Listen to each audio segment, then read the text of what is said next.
Today we have a solder fume extractor. So basically it's a fan that sucks air through this, and this is a filter unit. What did I do with that filter unit?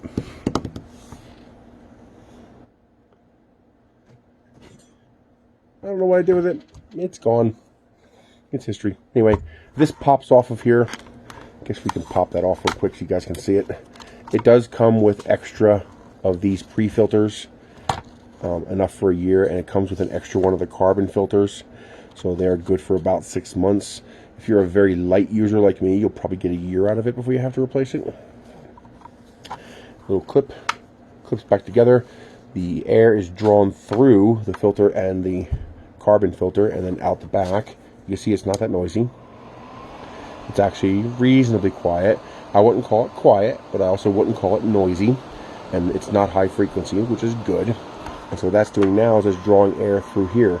So you sit this right in front of whatever solder project you're working on, and now this sucks that solder fumes away from your nose and eyes and also filters it, so you're not breathing in those lead fumes. But there you go, a little solder fume extractor. If you do a lot of hobbyist soldering, especially in a confined space, good idea to have one of these.